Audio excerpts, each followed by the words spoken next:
Caldi, bonjour. Bonjour. Vous êtes à la fois avocat français, avocat aussi à l'international. Vous avez été très impliqué dans le dossier libyen, parce que je crois que vous avez été l'avocat de l'État libyen. De la Jamaïrie arabe libyenne, exact. Tout simplement une question directe. Causes et conséquences de l'intervention de l'OTAN sur la Libye. D'abord, bonjour à nos amis russes d'Obédienne. Causes et conséquences. L'histoire de l'intervention de l'OTAN en Libye reste à écrire. Nous sommes confrontés, concernant cette intervention, à une vaste opération de désinformation et de propagande. Les causes, il y en a deux essentielles. D'abord, la politique hégémonique des États-Unis, d'une part, et d'autre part, la volonté du Qatar de susciter ou d'être derrière ou d'accompagner ce que l'on appelle les révolutions du printemps arabe.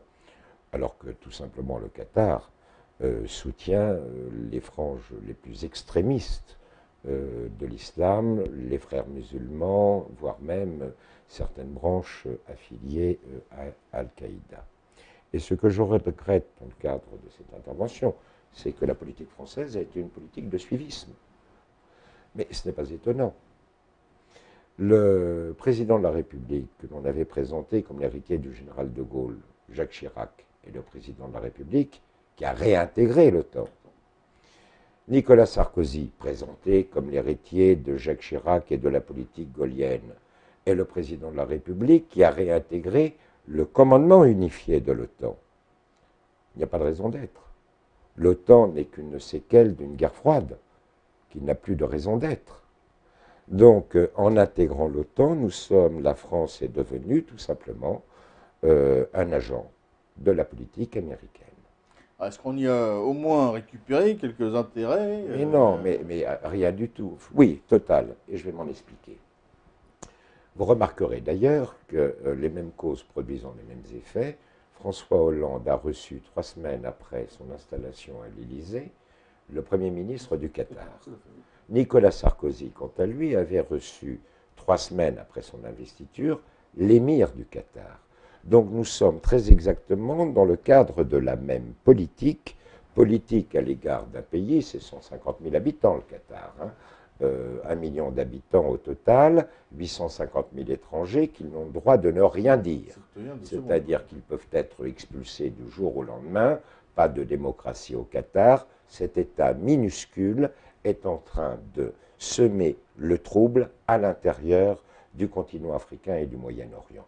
Il faut dire que le Qatar est un État qui suscite la guerre, est un faiseur de guerre. C'est intéressant quand on sait qu'il a investi plus de 100 milliards dans les banlieues françaises. Oui, il a investi de l'argent dans les banlieues françaises. On dit maintenant qu'il veut prendre le contrôle de Provençal et de Nice Matin. Vous remarquerez que le Qatar en France n'investit rien dans le tissu industriel. Il investit dans la communication. Lorsque je vois que M. Étienne Moujotte est prêt à prendre la direction du groupe financé par le Qatar qui devrait prendre la direction du Provençal et de Nice Matin, je me dis que la trahison vient des élus. C'est Mao qui disait que les poissons pourrissent par la tête. Eh bien, si on avait un gouvernement soucieux de défendre les intérêts de la France, il s'opposerait à cette politique mise en place par un État dont les intérêts fondamentaux sont contraires aux intérêts français. Je vous dirai tout à l'heure pourquoi. Concernant les causes, c'est le pétrole. Une des raisons essentielles, c'est le pétrole.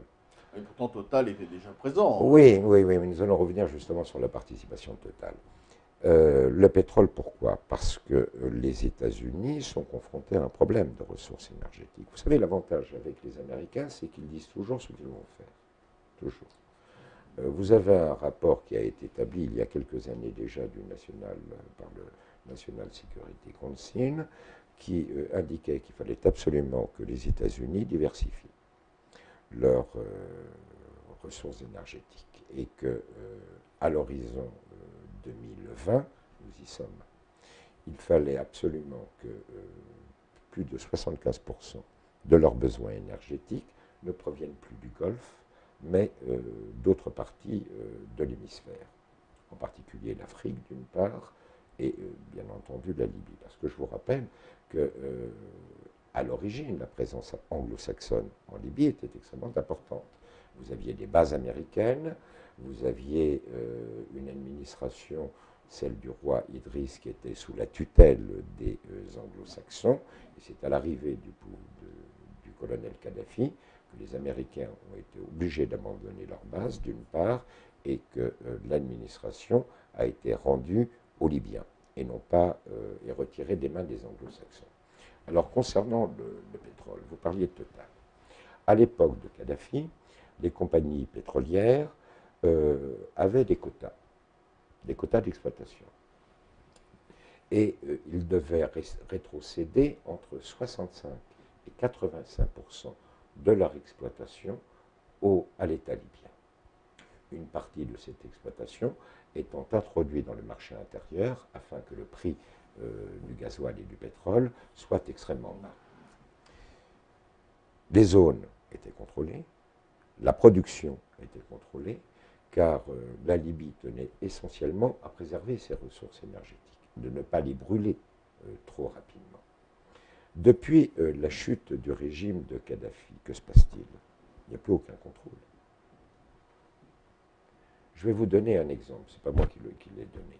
Mahmoud Jibril, l'ancien président du CNT, l'ancien premier ministre du CNT, dans une conférence de presse qui s'est tenue au Caire il y a 3 semaines, a déclaré qu'en 2012, le régime de Kadhafi avait prévu d'investir 85 milliards de dollars dans les infrastructures publiques libyennes.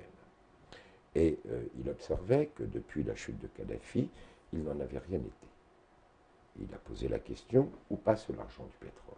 L'argent du pétrole, il passe d'abord dans la poche des milices armées qui tiennent le pays. Islamistes, et vous avez d'ailleurs le cercle. Les milices qui tiennent le pays, donc les milices islamistes, ce qui fait que l'argent du pétrole actuellement finance les organisations islamistes. Bon, juste retour des choses. Les Américains ont pris l'initiative, et la France les a suivis, de l'intervention armée en Libye. Leur consulat de Benghazi a été incendié, leur ambassadeur tué. Même si je considère pour ma part, que cet ambassadeur était un agent de la CIA et que ce qui lui est arrivé fait partie des risques du métier des agents secrets. Le Times ayant annoncé que sur les 34 personnes présentes, il y en avait au moins 30 de l'agence. Absolument. Bien. Donc maintenant, Total n'est plus soumis à aucun contrôle. Total peut exploiter comme bon lui semble les parcelles qui lui ont été dévolues. Il peut fort bien sortir 10 tonnes et n'en payer qu'une tonne. Ça, c'est le premier point. Et n'en payer qu'une tonne aux Libyens, c'est-à-dire aux milices armées, et éventuellement au gouvernement fantoche qui est en place à Tripoli. Mais en même temps, les 9 tonnes de différence, il peut fort bien les dissimule au gouvernement français. Car il suffit que cela passe, ou que la sortie de ces 9 tonnes passe sous le couvert de sociétés installées aux îles Vierges, et le gouvernement français, c'est-à-dire les finances publiques françaises, n'en sauront rien. Voilà le résultat, si vous voulez, pratique de l'intervention. Et quand je dis que cette intervention armée a été une véritable guerre déclarée à la Libye, qu'elle a constitué une violation de la résolution des Nations Unies, si vous voulez, c'est une évidence. Que disait la résolution des Nations Unies? Interdiction du survol aérien de la Libye. Vous savez, pour éviter le mythe des avions libyens bombardant leur propre population, etc. Et dans les faits, qu'est-ce qui s'est passé? Eh bien, c'est que l'OTAN s'est mise au service de la rébellion armée. Et c'est ce qu'ils essaient de faire en Libye. Et avec, quand vous regardez d'ailleurs les bombardements de l'OTAN, quand vous les analysez, vous avez eu plusieurs étapes. La première étape, ça a été la destruction de ce qui constituait l'aviation libyenne ou les concentrations de chars. Puis après, vous avez eu des interventions ciblées pour montrer, si vous voulez, au pouvoir libyen qu'ils étaient capables ou qu'ils avaient l'intention d'aller jusqu'au bout. C'est ainsi que l'un des fils de Kadhafi a été tué par un bombardement qui a touché directement sa villa. Il n'y avait pas d'objectif militaire autour. Bien. Ensuite, et ça c'est une stratégie, souvenez-vous, qui avait été mise en place durant l'entre-deux-guerres par un général italien, et qui avait été mise en place d'ailleurs par les Italiens en Libye, pour briser la résistance d'un État. Il faut éviter que la population lui apporte son soutien. Donc ensuite, on a ciblé des barques de pêcheurs, parce que si les pêcheurs ne peuvent plus pêcher, eh bien les populations, ils ne peuvent plus vivre de leur métier. Les populations n'ont plus accès à ces denrées. Bombarder des centres d'alimentation alimentaire. Si les centres d'alimentation alimentaire sont bombardés, vous avez le coût des aliments qui augmente, surtout durant la période du Ramadan. Bombarder les installations électriques. Si vous bombardez les installations électriques durant la période du Ramadan, les gens ne peuvent plus conserver durant la journée les aliments destinés à la rupture du jeûne. Bombardement ensuite des objectifs civils. Vous avez des objectifs civils qui ont été touchés, à côté de Tripoli, un village, 80 morts. Pour que la population cesse de soutenir le régime. Ça a été une redite aussi de ce qui s'est passé en Serbie. Ça a été une redite de ce qui s'est passé en Serbie. C'est l'attitude bien connue, si vous voulez, de l'OTAN. Ensuite, propagande. À Sirte, le siège de Sirte. 6 semaines. Durant 6 semaines, une ville de 120 000 habitants a fait l'objet d'un bombardement. Artillerie lourde, bombardement de l'OTAN. C'est-à-dire que l'OTAN, à Sirte, a fait très exactement le contraire de ce que la résolution des Nations Unies lui enjoignait de faire. Aucune protection des civils. Aucune protection des civils. L'OTAN a bombardé une ville où se trouvait une population civile. On sait aussi que l'OTAN a fermé les yeux sur les massacres racistes. Bien entendu, mais alors sur les massacres, les populations noires, mais l'ONU, si vous voulez, le secrétaire général de l'ONU, Ben Ki-moon, c'est une caricature. C'est le petit agent télégraphiste des États-Unis d'Amérique. La politique menée par ce fonctionnaire, car ce n'est qu'un fonctionnaire, Ben Ki-moon, rien d'autre, discrédite totalement la politique onusienne. Et cela pose le problème, d'ailleurs, désormais, du fonctionnement du Conseil de sécurité. Parce que, prenez la résolution, si d'autres pays, si les États membres du Conseil de sécurité, membres permanents et membres non permanents, avaient décidé, au moment où l'OTAN violait les règles cardinales d'abord des Nations Unies, puisqu'il s'agissait d'une agression armée, dès lors que l'OTAN violait la résolution des Nations Unies, le Conseil de sécurité ne pouvait rien faire. Pourquoi? Parce que parmi les États membres de la coalition armée, vous aviez 3 membres permanents, États-Unis, Grande-Bretagne et France, qui auraient usé, bien entendu, de leur droit de veto. En fait, l'ennui vient de ce que la Russie n'a pas tenu, a fait confiance en fait à l'OTAN en levant le droit de veto sur l'intervention. Oui, absolument. C'est pour ça qu'il ne faut pas faire du tout confiance à la politique hégémonique des États-Unis d'Amérique et qu'il ne faut pas lui faire confiance, en particulier lorsque vous abordez la question de la Syrie. Parce que les conséquences de l'action armée en Libye, vous les voyez maintenant dans la zone d'influence française de l'Afrique francophone, le Mali, où vous avez les bandes armées islamistes qui bénéficient avec la Libye d'un repli territorial, qui ont accès à un armement et qui ont un accès à des moyens financiers. Voilà le résultat. Et la France va se trouver dans la situation paradoxale suivante. Se désengager en Afghanistan pour s'engager au Mali. Car ça va être un véritable engagement au Mali. Le Sahara, c'est 5 500 000 km². C'est 10 fois la superficie de la France. Une Katiba, elle le matin à Gao, à midi, elle est à Tombouctou. Il ne faut pas seulement des moyens humains, il faut des moyens aériens, des moyens de contrôle, de radar, de suivi. Toute cette partie de l'Afrique est en voie de déstabilisation avec la fragilisation des frontières du Maroc, de la Mauritanie, du Sénégal, du Tchad, du Burkina Faso. Est-ce que c'est ce que cherchent les Américains? C'est des micros-États, ils scindaient les États actuels Absolument. pour... Mais vous savez, François Mitterrand a dit à une certaine époque que l'on nous avait déclaré la guerre. Il avait dit que c'est une guerre qui nous est faite sans canon, sans marine, sans avion. Mais c'est une guerre. Et cette guerre nous a été déclarée par les États-Unis. Les États-Unis, comme politique, républicain ou démocrate, c'est exactement la même. C'est toujours la même politique, de bouter la France hors de cette zone d'influence. Toujours pour les mêmes raisons. Les ressources énergétiques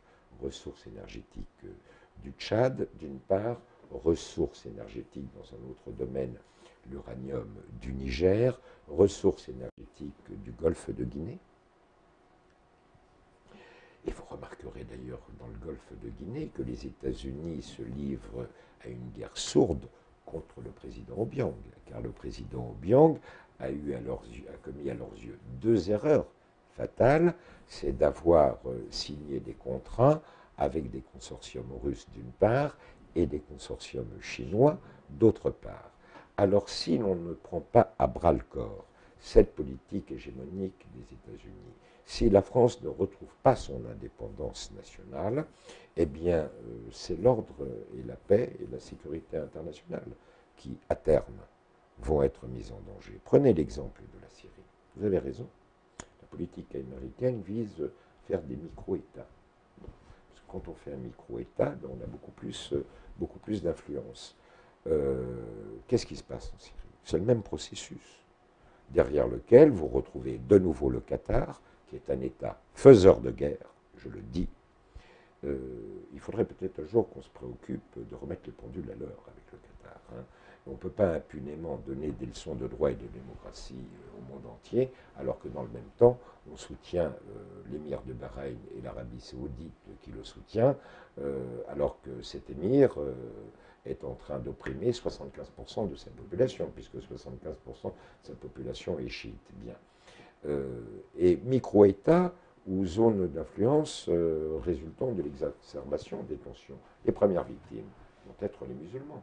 Ce sera d'abord une guerre religieuse entre les chiites d'une part et les sunnites d'autre part. Mais quand vous prenez la carte, que constatez-vous?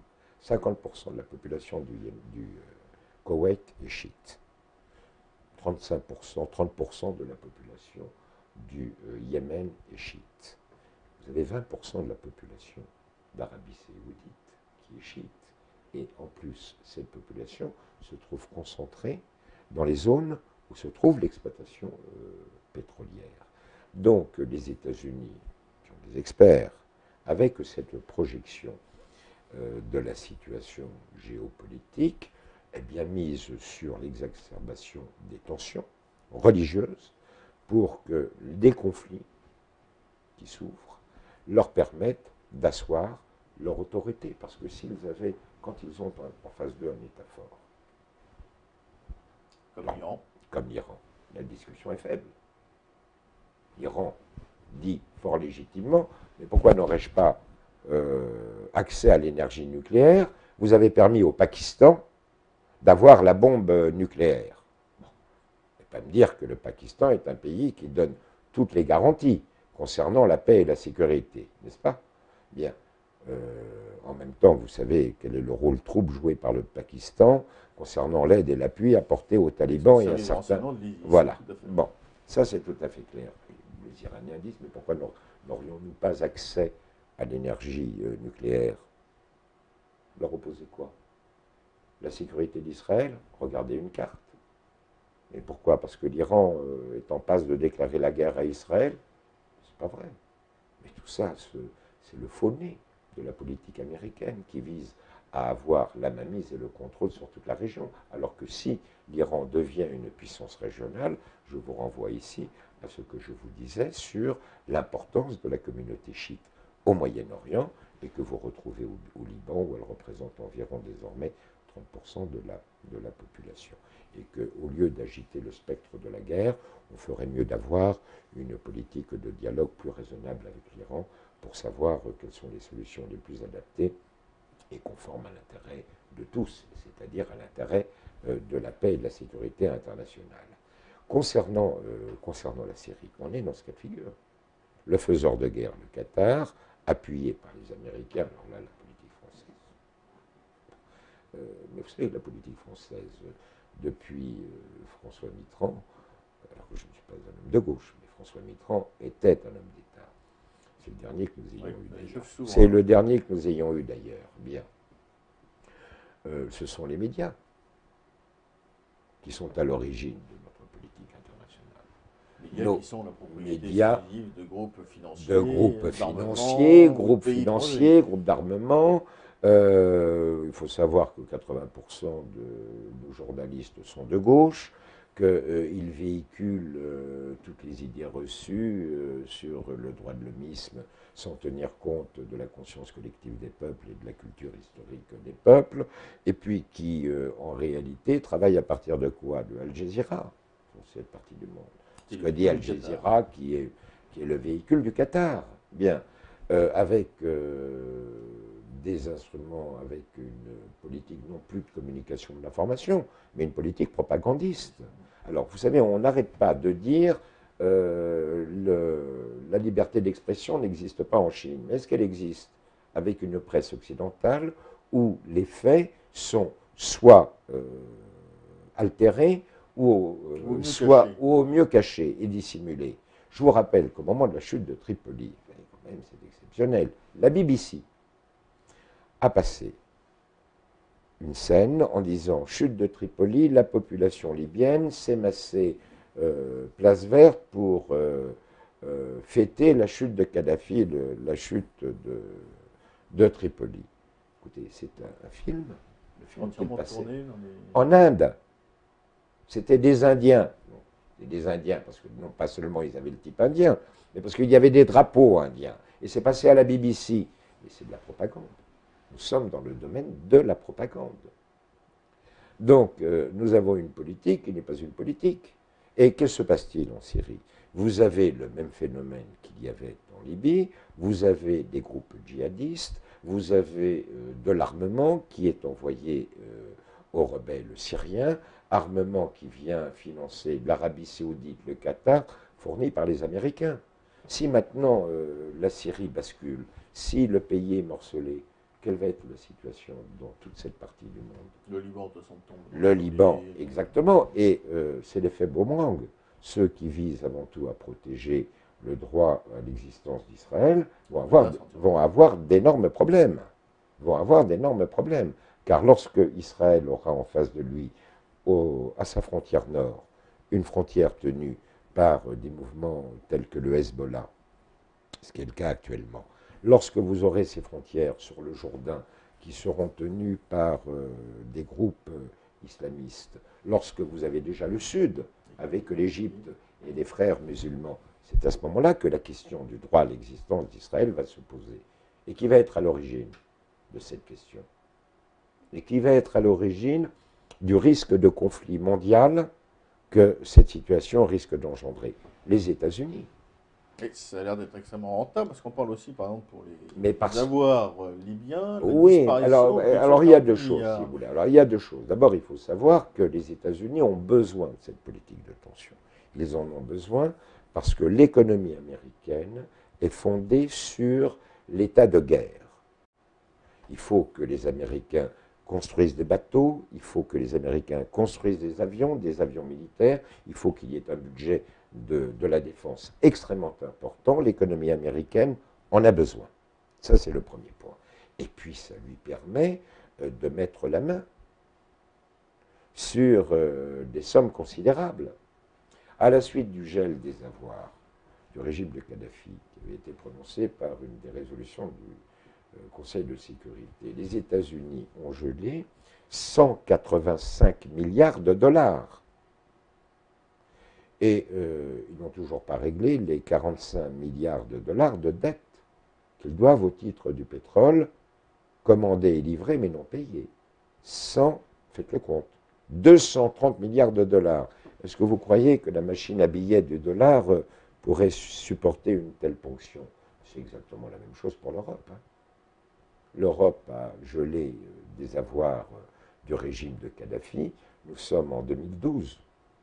Kadhafi est tombé en 2011. Qu'est-ce qui a été donné? La France va restituer, je crois, 200 millions d'euros. L'Italie à peine plus. On en a parlé lors du dernier sommet d'Interpol. Ça fait le bonus des puissances intervenantes. C'est là où elles ont été payées. Elles ont été payées aussi par un certain nombre d'avantages. Parce que parmi les causes de l'intervention française en Libye, je vous donne un exemple. Il y a derrière ce qu'il fallait dissimuler concernant les rapports interdits, des rapports non avouables. Certains financements de partis politiques. Certains financements de partis politiques, de campagnes, voire d'enrichissement personnel. Et à votre avis, pourquoi Saïf el-Islam n'est-il pas transféré à la Cour pénale internationale? Est-ce qu'il est toujours aux mains du ministre islamiste, contrairement au droit? À Zenten. Pourquoi? Pourquoi Abdallah Senoussi, qui a été arrêté en Mauritanie, n'a-t-il pas été transféré soit en France, puisqu'il faisait l'objet d'un mandat d'arrêt, en vertu d'une condamnation contumace, pour son implication réelle ou supposée dans l'attentat du décès 10? Pourquoi a-t-il été transféré par les Mauritaniens en Libye? Pourquoi l'ancien Premier ministre Baghdadi a-t-il été kidnappé, c'est le terme, et transféré en Libye? Parce que si ces gens-là, c'était légitime concernant Saïf el-Islam, la Cour pénale internationale avait délivré un mandat d'arrêt à son encontre. La Cour pénale internationale qui avait été saisie par une résolution des Nations Unies, par une résolution du Conseil de sécurité. Mais si ces gens-là se trouvaient à La Haye, ils pourraient parler. Notamment pour se défendre. Ouais. Pour se défendre. Leur parole serait libre. Ils pourraient expliquer quelle était la nature des rapports à l'époque du régime et en particulier avec certaines autorités françaises. On aurait là la possibilité d'avoir accès aux véritables causes de l'intervention armée en Libye. Vous remarquerez que la France, les États-Unis et la Grande-Bretagne soutiennent la Libye dans sa volonté de juger Saïf el-Islam. La Libye, État de droit. Ouais. Le nombre de détenus arbitraires n'est pas connu. Vous avez 1 600 000 Libyens qui ont fui à l'étranger, sur une population de 6 millions d'habitants. Regardez la propagande là aussi, auquel se livrent les petits agents onusiens de M. Ben Ki-moon, complice de la politique américaine. On vous annonce à l'occasion des élections qu'il y avait 2 800 000 cartes d'électeurs qui avaient été distribuées. Vous avez déjà vu, vous, 2 800 000 cartes d'électeurs distribuées pour une population globale de 6 millions d'habitants? Et dites-moi, 2 800 000 cartes d'électeurs, 6 millions d'habitants moins 1 600 000.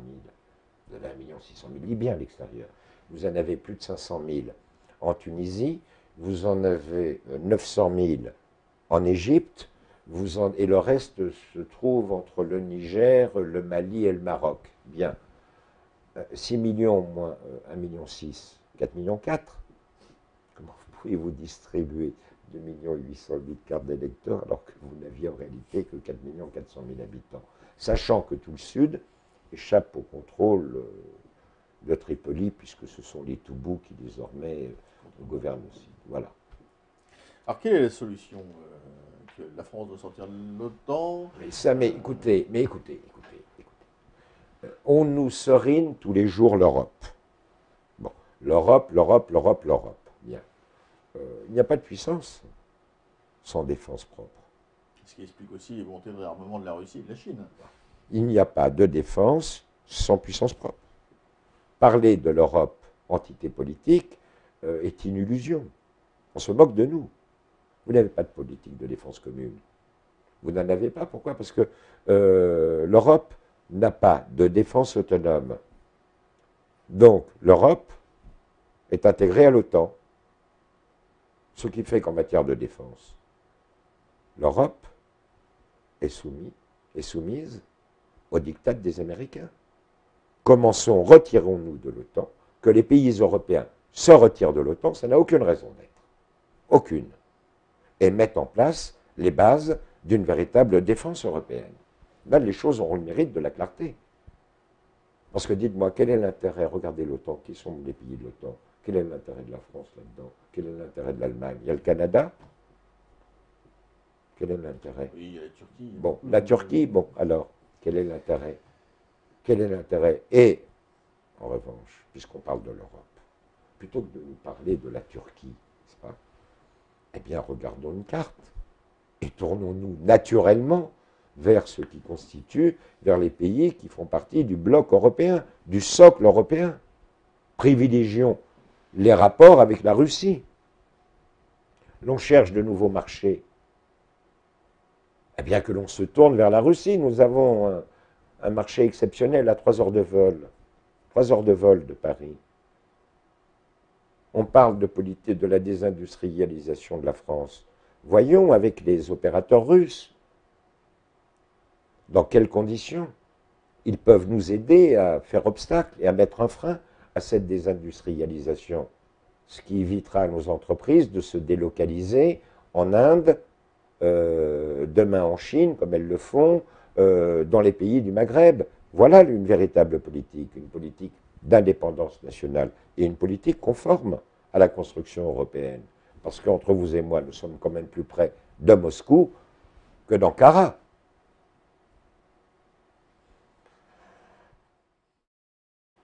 Quel est l'avenir pour la Libye?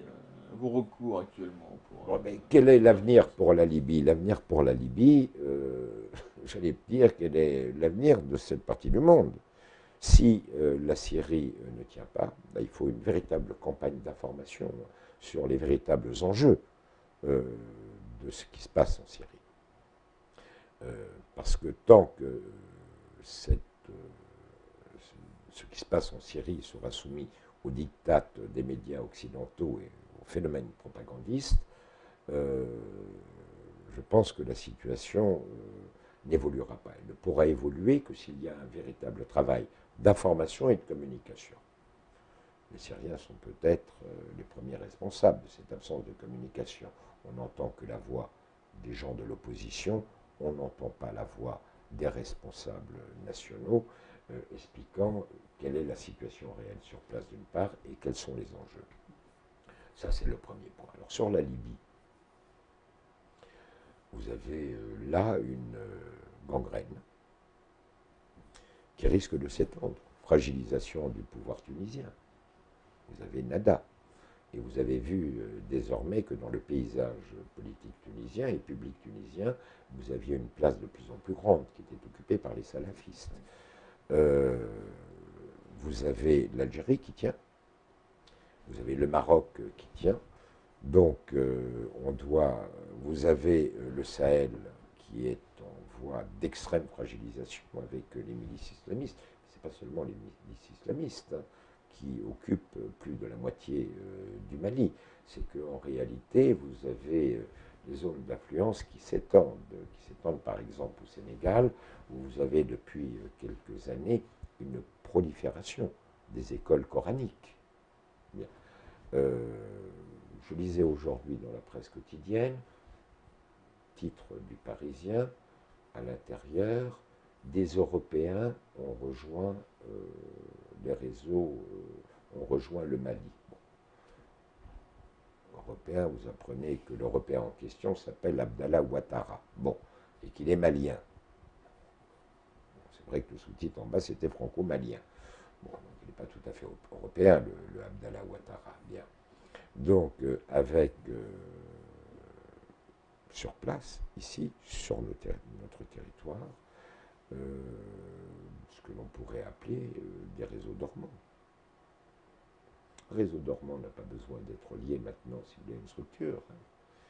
Un réseau dormant, ça peut être la réunion ou un conglomérat de gens qui décident de passer à l'action violente. Ce qu'on a vu récemment. Ce que vous avez vu récemment. 3000 personnes déterminées peuvent vous mettre à feu et à sang une partie du territoire français. Très simple. Donc fragilisation de toute l'Afrique de l'Ouest, alors que faut-il faire? D'abord renforcer notre aide à des pays comme le Sénégal. Ça, c'est tout à fait clair. Il faut d'autre part s'adosser de plus fort à des pays stables, qui tiennent, l'Algérie et le Maroc. C'est vrai que le dialogue avec les Algériens sont difficiles, mais je pense que les Algériens sont aussi des esprits positifs et qu'il suffit de leur dire ce qui nous rapproche est moins important que ce qui nous sépare. Et qu'en réalité, par rapport à la fragilité ou à la fragilisation de vos frontières sud et de vos frontières d'ailleurs est avec la Tunisie, il faut absolument que nous réfléchissions sur une politique commune. Arrêtez d'envoyer des messages à tous ceux qui constituent, si ce n'est des ennemis, du moins des adversaires. Bien.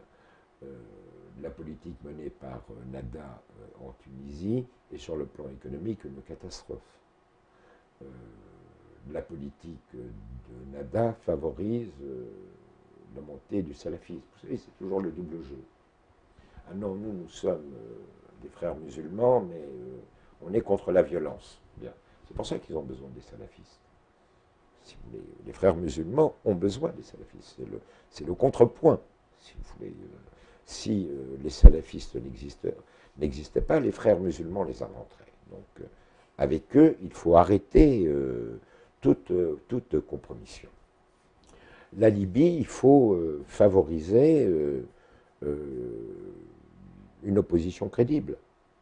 Il faut permettre à l'opposition libyenne de pouvoir s'exprimer.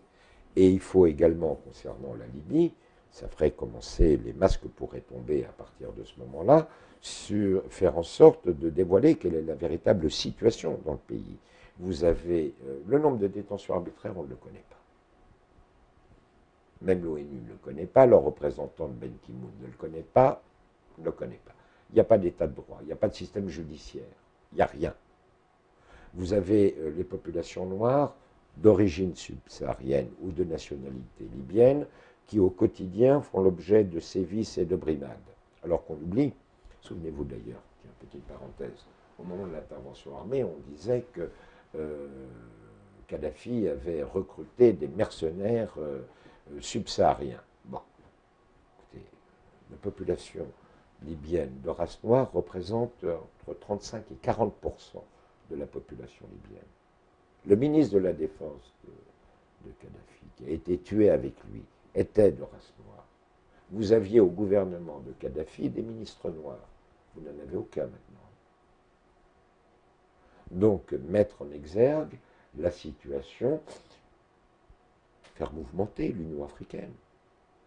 C'est l'Union africaine qui devrait se pencher sur la situation des minorités noires en Afrique. Elle ne bouge pas. Alors que la présidente de la commission est sud-africaine. Silence radio. Donc il faut qu'il y ait des signaux forts qui soient lancés pour que ces gens-là, pour que tous ceux qui sont capables de dénoncer cette situation le fassent. Vous savez, une initiative qui serait prise par l'Union africaine, par exemple, la Libye étant membre de l'Union africaine, de suspendre la Libye, ce serait déjà un message fort. Message fort adressé non pas seulement aux milices islamistes, mais adressé aux États-Unis d'Amérique et au Qatar. Voilà un certain nombre de gestes simples à faire qui permettraient, à mon sens, de faire en sorte que le message ne soit pas un message de propagande, mais que l'on se dirige vers une information pluraliste pour que l'opinion publique mondiale sache exactement quels sont les enjeux dans cette partie du monde. Maître Sekali, merci pour ce point de vue international. Merci beaucoup.